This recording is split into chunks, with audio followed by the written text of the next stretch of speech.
This is Dr. Pamela Gay from astronomycast.com and from 365daysofastronomy.org. You're listening to the Skeptic Zone. Enjoy. The Skeptic Zone, a miracle of technology. A universe of reason, the Skeptic Zone. Hello, and welcome to this special episode of The Zone for Friday, May 22nd, 2009. I'm Dr. Rachael, and I'm sitting at a cafe in Sydney enjoying a coffee on a beautiful autumn day. And today I present to you a Girls' Own episode of The Think Tank with a couple of special guests and my friends, Joanne Benamu and Diane Verstappen. And we're going to be talking today about our recent experiences at the Mind Body Wallet Festival, the Babies, Children's and Pregnancy Expo, and lots of other interesting stuff.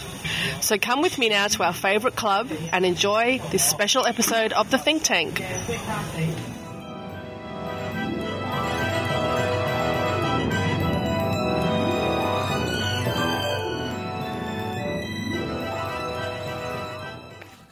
Can you say, and now it's time?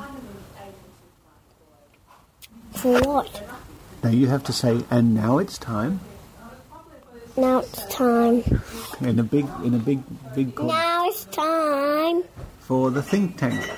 Think tank. Now it's time for the think tank. What is it called? Think tank. Think tank?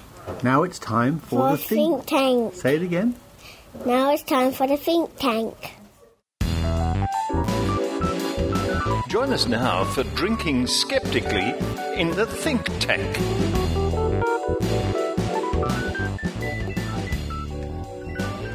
Well, hello listeners, and welcome to this very special edition of the Think Tank. Tonight we have a all-female think tank, and with me tonight is Jo Benamu and Diane Verstappen. Hi.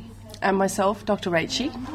So welcome listeners, and we've just come to our favourite club again tonight, and we've all sort of been to a couple of special festivals in Sydney, so we thought we'd take this opportunity to share with you what we've come across recently.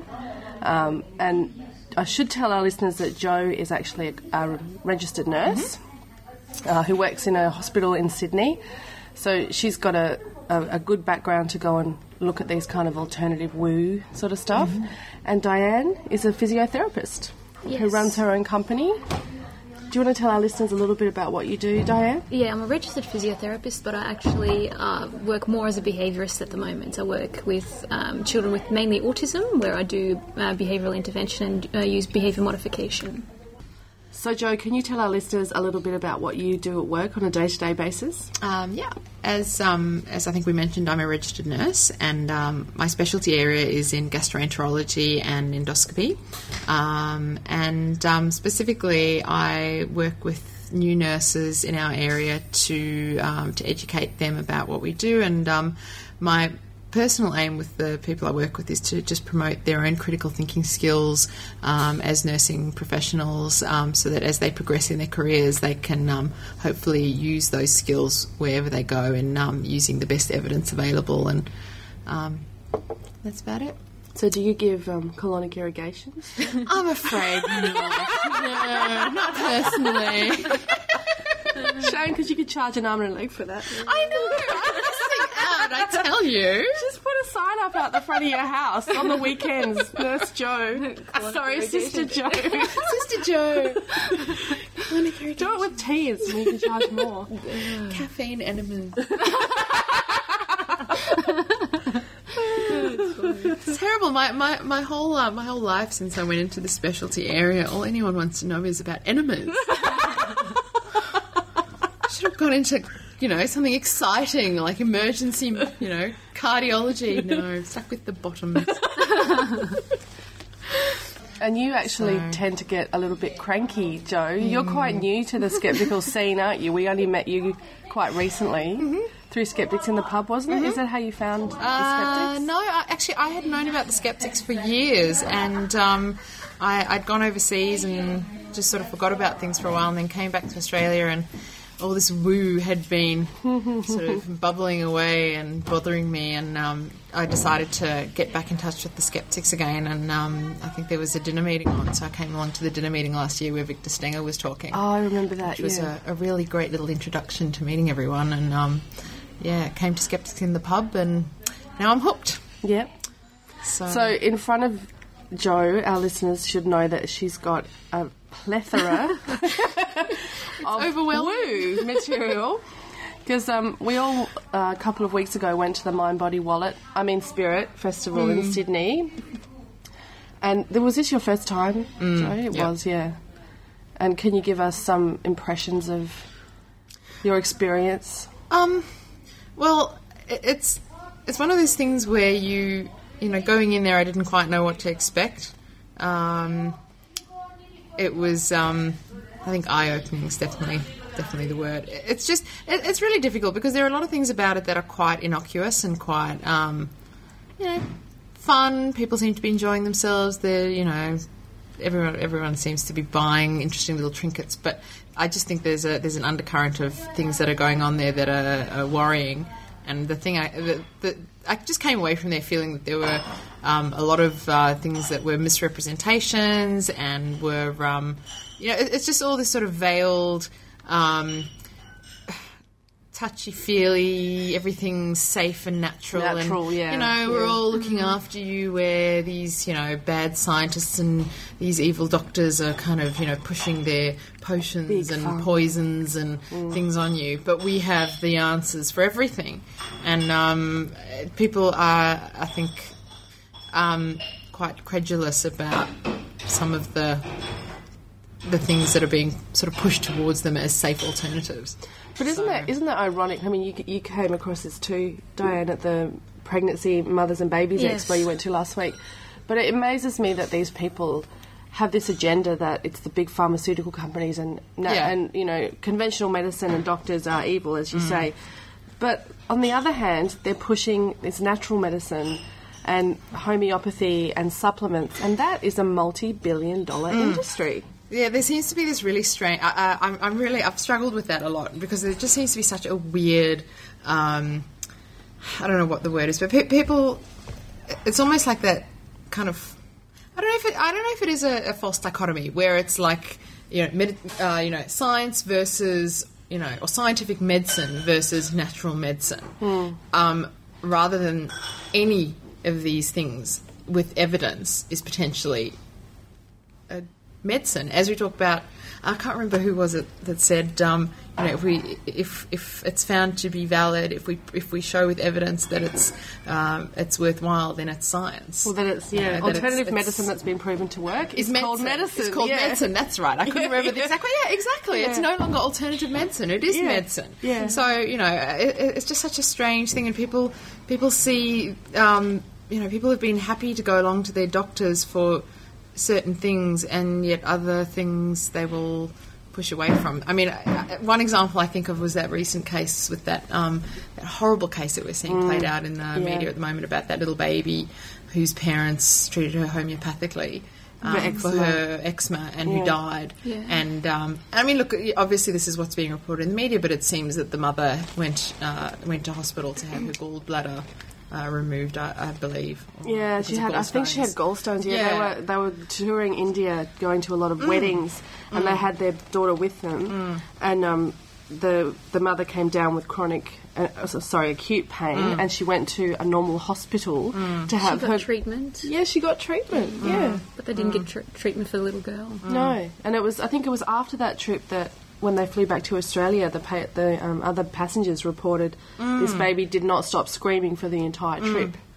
And they said that she looked like she'd been burnt or something because her skin was so broken and weeping. Yeah. Well, I think with cases like that, I think, there's that other one that's going on at the moment, which is not something that we could necessarily relate to woo, But that other horrible case of child neglect that they're dealing with at the moment, that little girl who died of malnutrition. Yeah, and was in a 9-year-old. in a most horrific state. She was only 9 kilos when she died for a 9-year-old. Exactly. It was appalling. She was bad. And she was severely below normal height as well. Yeah, she actually had a diagnosis of autism as well. Oh, really? That's right.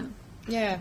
And I just thought it was interesting that perhaps this was a similar situation where whatever the parents were doing, in spite of the fact that their child was quite clearly dying in front of them, they got to a point of no return where they just, they couldn't admit that what they were doing was so horrific, or perhaps these parents couldn't take their child to be treated for whatever it was because they were that immersed in whatever treatment or lack of treatment they were giving a particular child. Yeah, apparently today or yesterday in the court case, the dad was actually very robotic, no emotion. I read that as well. At all, which is stunning to me. Like, how can, I'm not a parent, but how can anyone just let a little girl just die of malnutrition, not feeding your own child? So what was that?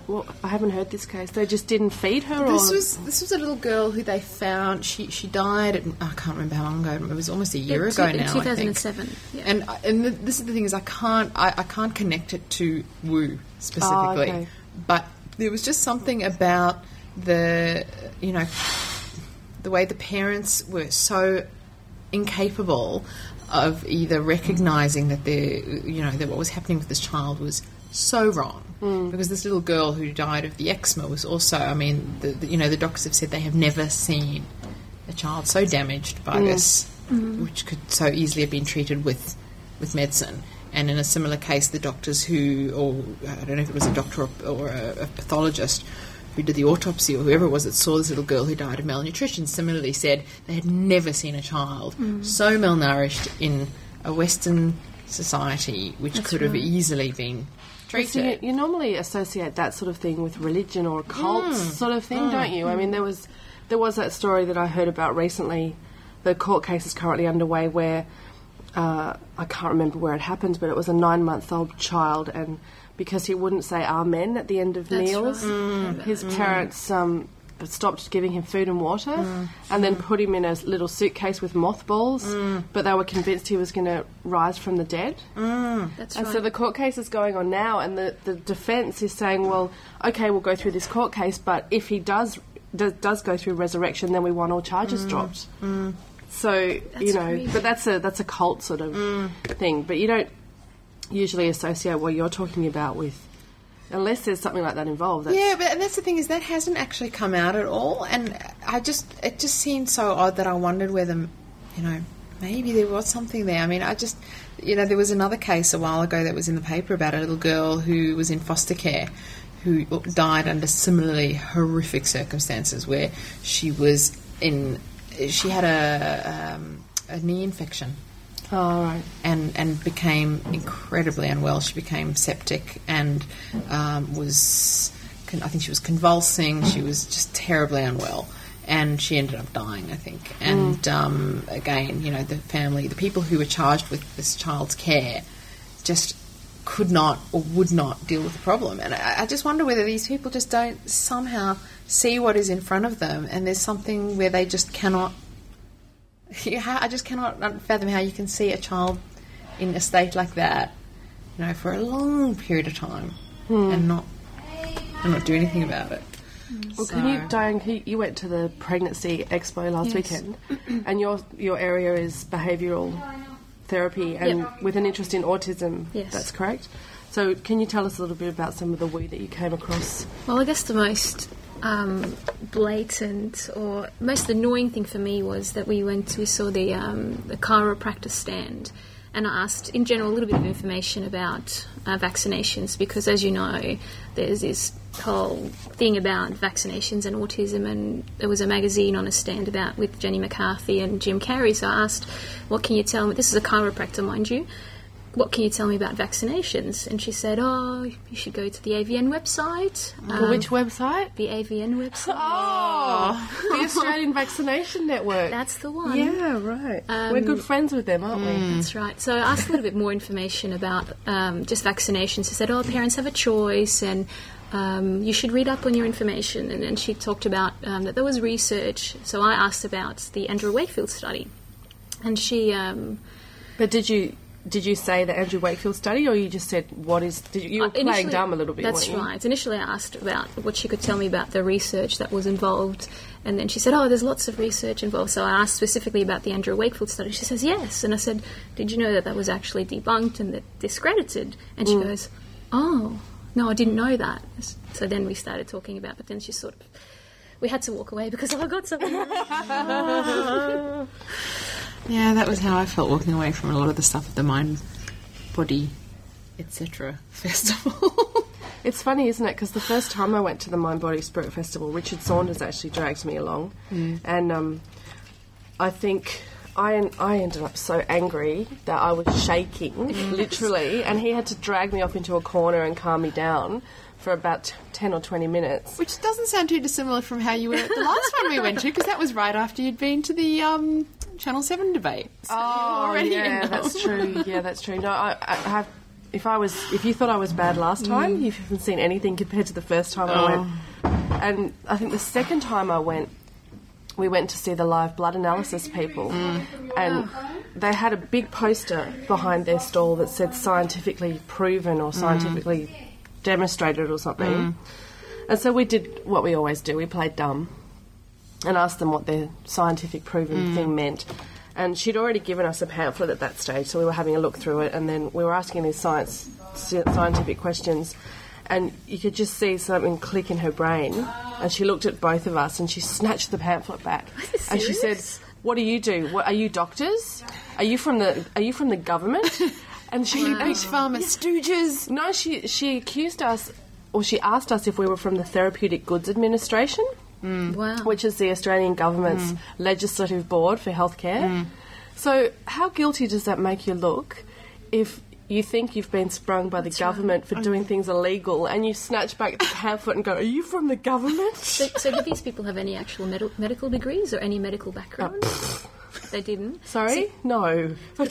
See, but the thing is, with my clients that I see, they go and see actual GPs or people with medical degrees, and they adhere to certain protocols. One is the DAN protocol. And parents pay... I have one client just recently, they paid $1,000 to get a consult, and they just didn't get anything out of it. They just did not get anything out of it. They just... talk rubbish. This is the protocol that you sent me the website of, and it involves that biomedical intervention. Biomedical intervention. That's the Jenny McCarthy stuff. Collation, really anything, you name it.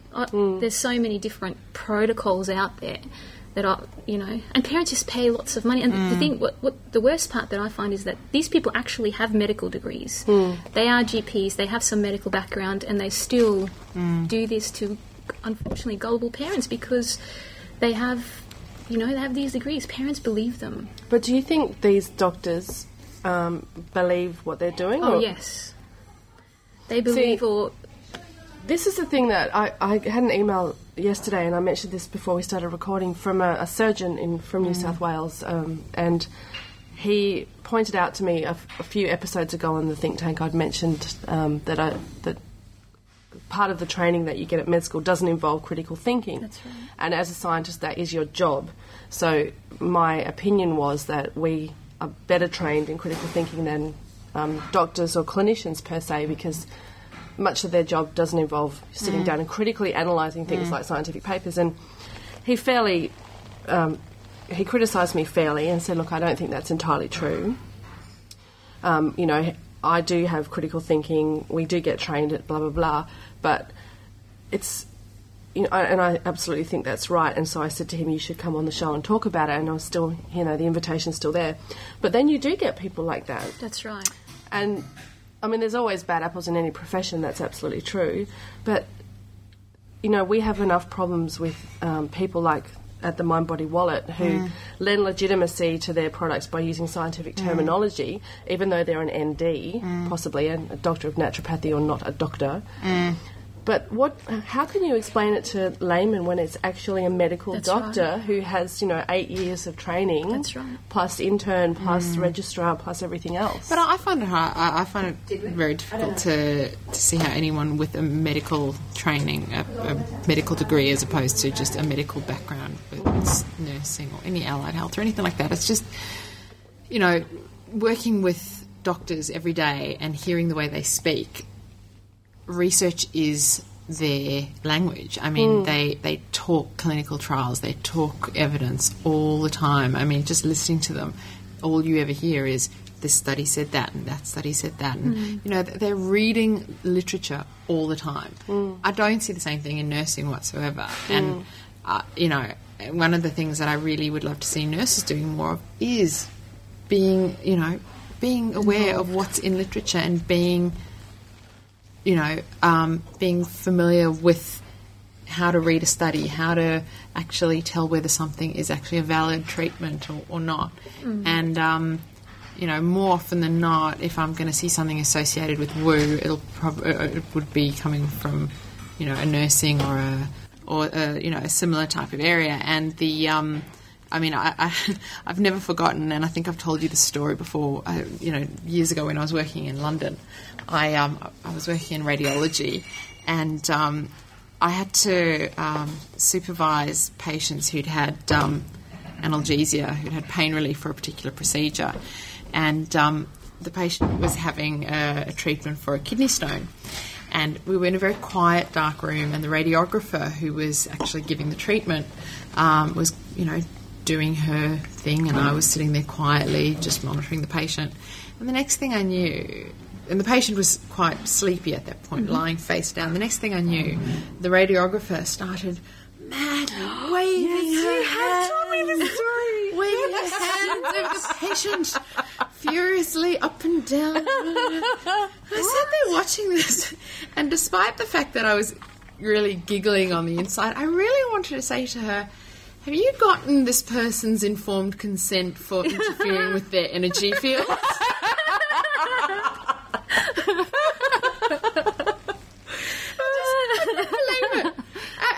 What was she purporting to do? I have no idea. You didn't ask her? idea. Look, I think going by, what I've managed to get hold of in the nursing literature about therapeutic touch, I think it probably was either that or Reiki or something like that. But the thing was that even if you, Joe's eyes are crossing. She's so frustrated. Even if you're interfering with someone's imaginary energy fields, you've got to at least ask their permission. Did she find it strange that you questioned what she was doing? No. She didn't. In fact, I don't recall too strongly what our conversation was. I think I was just so gobsmacked at the time. I can imagine. But and I haven't really. In fact, I think Richard may have asked me before about therapeutic touch and whether I have seen much of it in nursing. And to be honest, I think that in Australia we are a lot freer of it than what is in America in nursing. But that being said, I mean, I remember when I did my degree at uni, I remember seeing there were a few of my peers who were, Reiki practitioners, and, I remember someone doing one of just people were always dabbling in some form of woo. And it's not something I've come across as much in my medical colleagues. It's just, things like star signs and all sorts of nonsense. I definitely would see more of in my nursing colleagues and my medical colleagues, and I think there is something there to do with just critical thinking and being do you think taught to think. do you think that's lacking in the university degree of the nurses, or compared to the look, it's degree? been how long now? 8. I finished my degree about 8 years ago now, and certainly we did a course. Part of the nursing degree was in research. You learn how to conduct nursing research. You do learn how to dissect a study, but it's not. I don't think it's at that point it was very well carried through.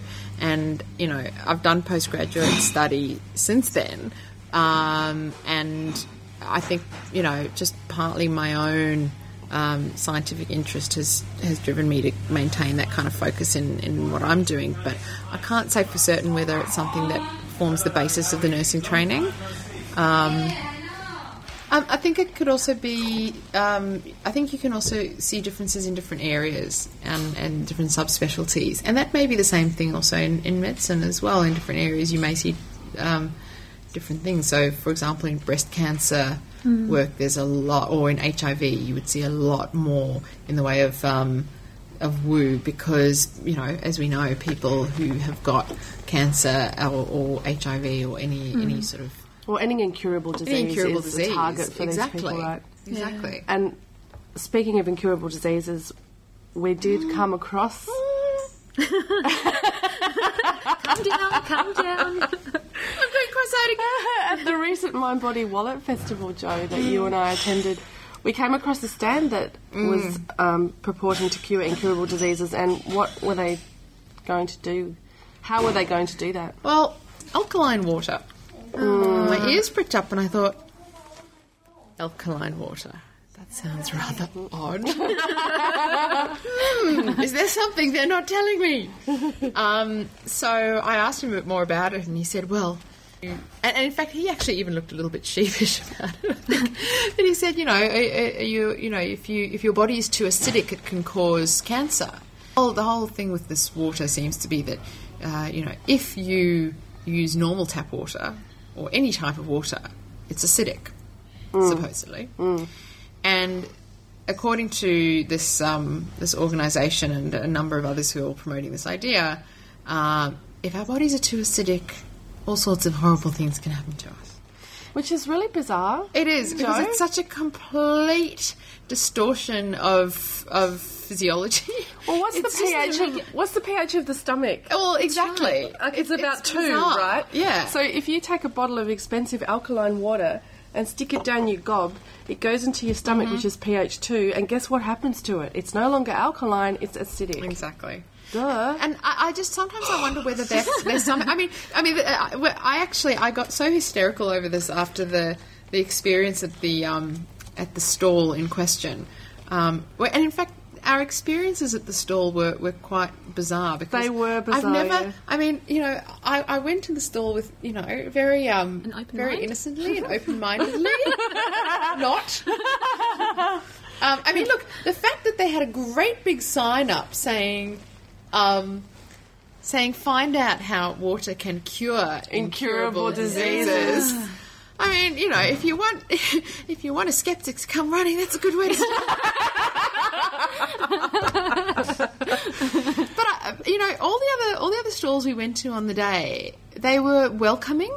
Even if what they were trying to sell you or trying to push on you was nonsense, they engaged with you. And my experience at this particular stall was really unpleasant. It was actually a really horrible experience, because there were 3 people running the stall. There were 2 young men and an older man. And the young men seemed to be the ones who were the salesmen. And when you asked them anything more in depth than, tell me how I can cure my cancer, and they'd say, buy my water, and you'd say, okay.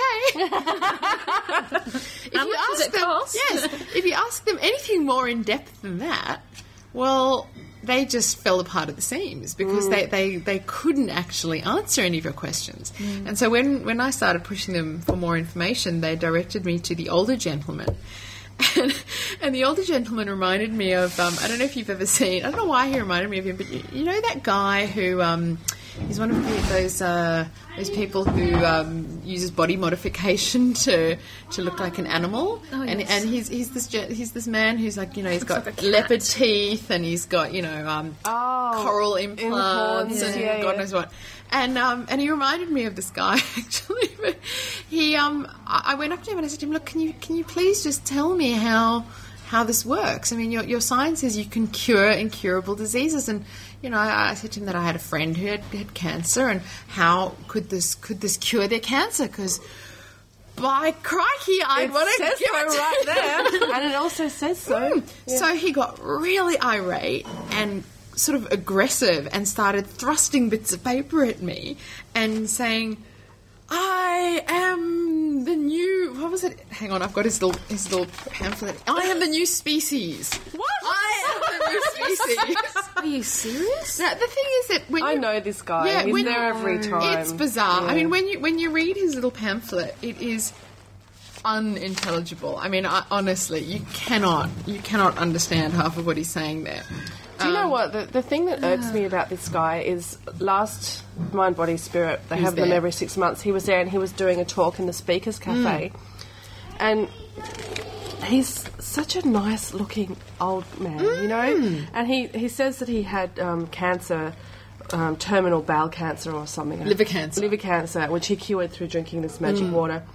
But he's a nice, cute little sweet looking guy, and he looks like your grandpa. Yeah. You kind of feel sorry for him. So I have this real problem in my head because I look at him and I think, oh, you're so sweet and nice.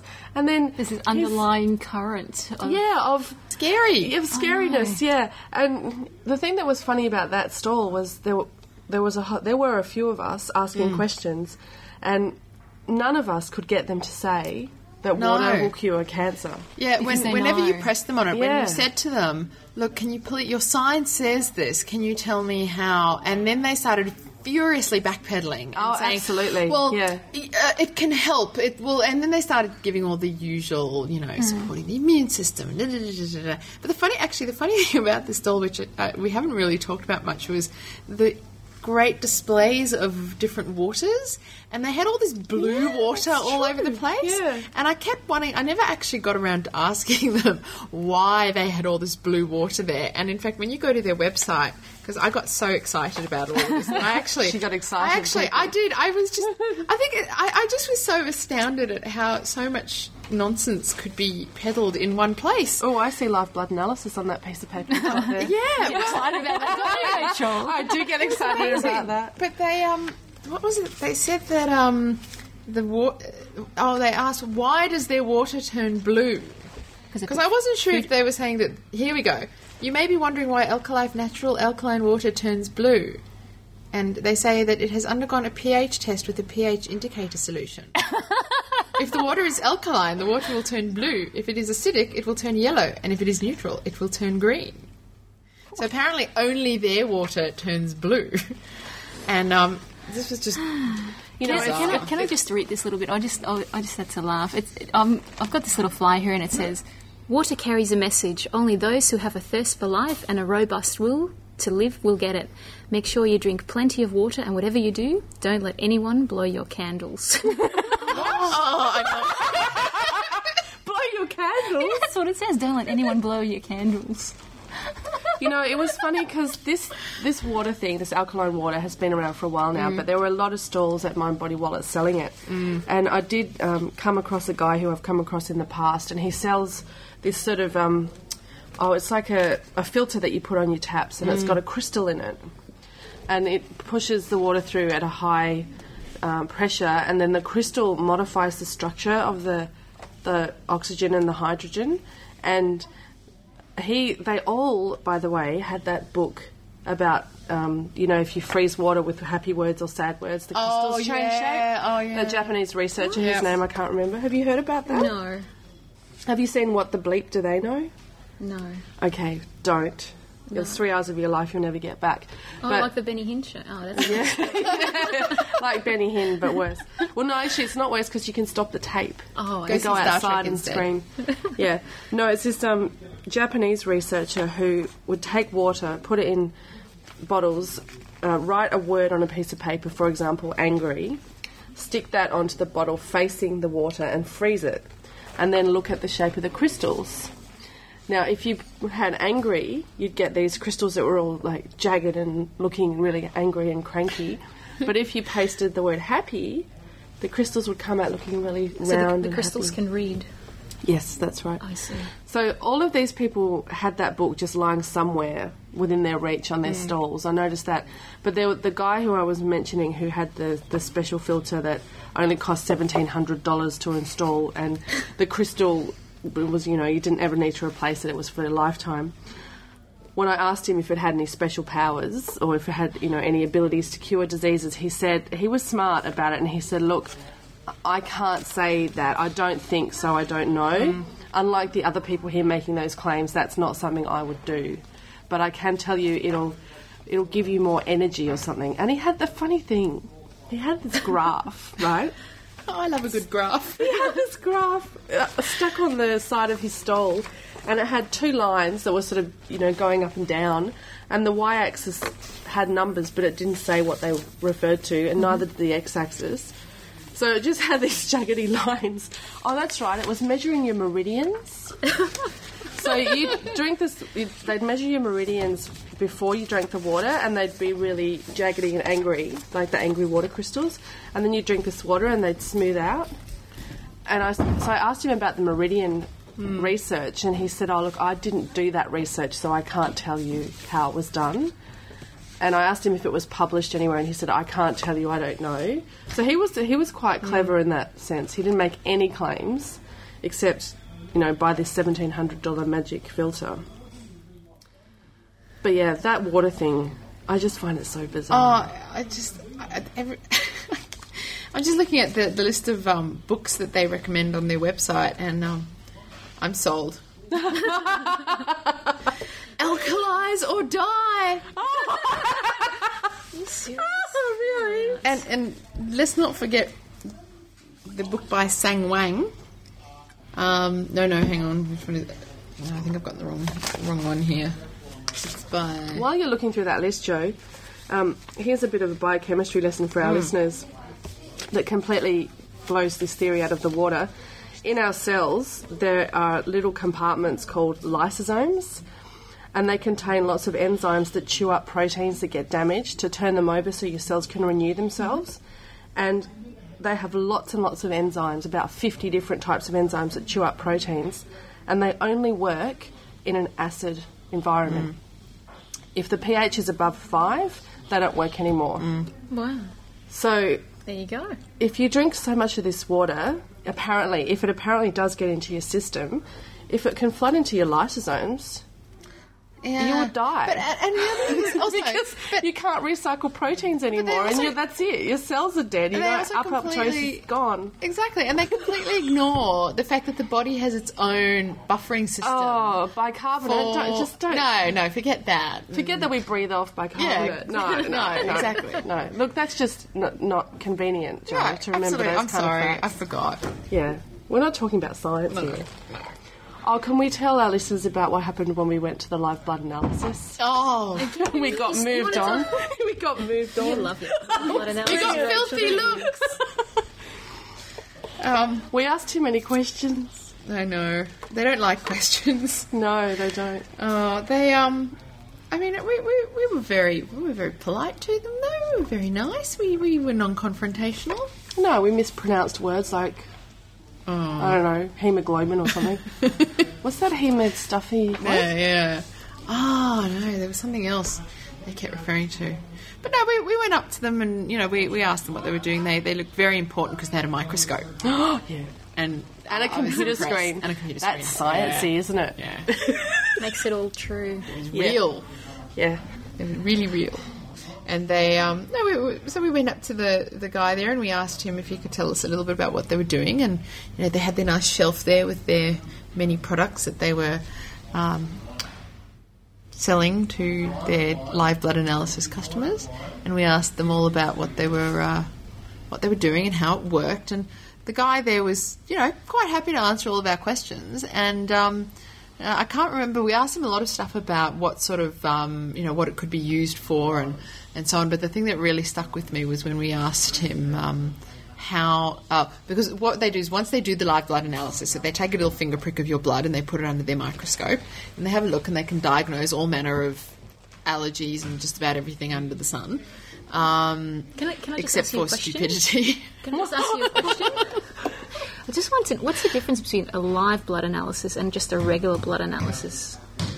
Well, there are actually branches of live blood analysis. There's also dead cell analysis. Mm-hmm. So live blood is just they take a drop of blood and they put it on the cell on the slide when the cells are still alive. Mm. You can also do it by putting the blood on a slide and letting it dry out so that they die. Mm-hmm. And the patterns that you get from that you can also diagnose. So there are a couple of different ways to do it. Mm-hmm. But if you're referring to the medical Yes. form, well, then you're on the wrong Yeah. channel, Diane.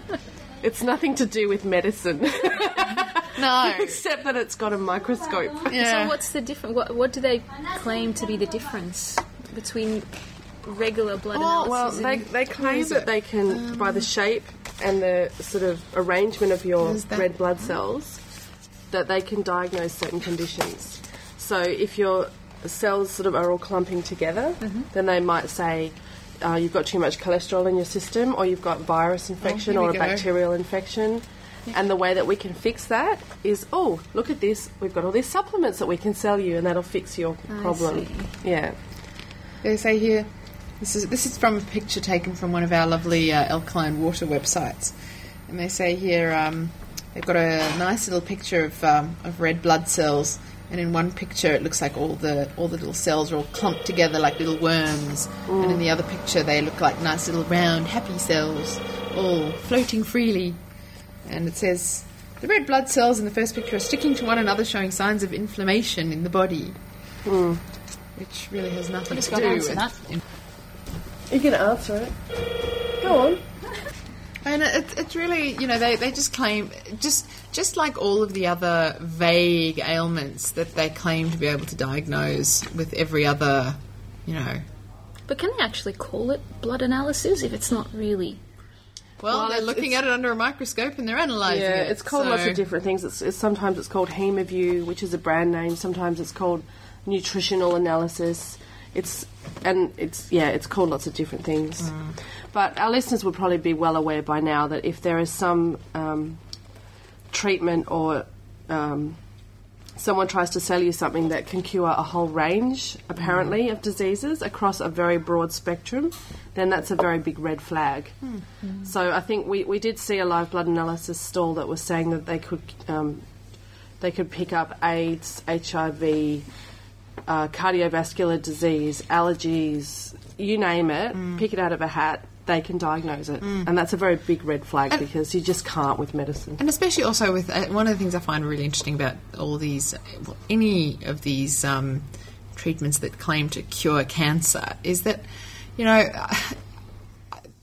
I know that one of the things that science so desperately wants to be able to do is cure cancer. Yeah. But cancer is such an umbrella term. It's not just one condition. Thing. No. It's not like, having influenza virus H1N1. There's thousands of different types of cancers that behave in different ways, and that's why we have so many thousands of different chemotherapy treatments and radiotherapy and everything. And it's not something that can be solved by one scientist in a laboratory, finding one answer. Or one thing of magic water. It's magic water. Exactly. Magic fixes everything. Yeah. I know. Yeah. Yes. All right. Well, thanks, girls. Thanks to our girls for coming along tonight for this very special ladies only think tank. Thank you, Rachel. Thank you. Is that a derogatory term now? Ladies only? No. We'll take it as compliment. Let's say professionals because we're all professionals, aren't we? Professional women. Yes. Thanks, Joe. Pleasure. Thanks, Diane. Thank you, Rachel. And thank you, everyone, for listening. And we'll see you next time in the think tank.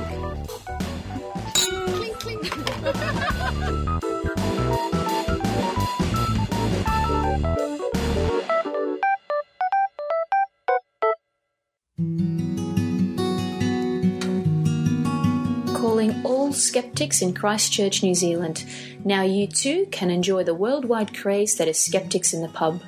Just head to the Twisted Hop on the second Monday in June to meet other like-minded drinkers and thinkers.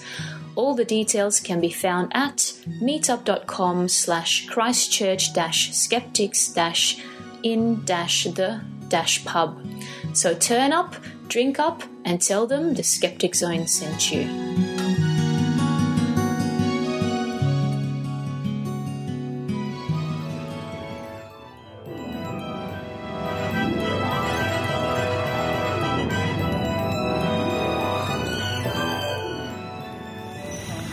Well, thanks for listening. I hope you enjoyed this special episode of The Think Tank.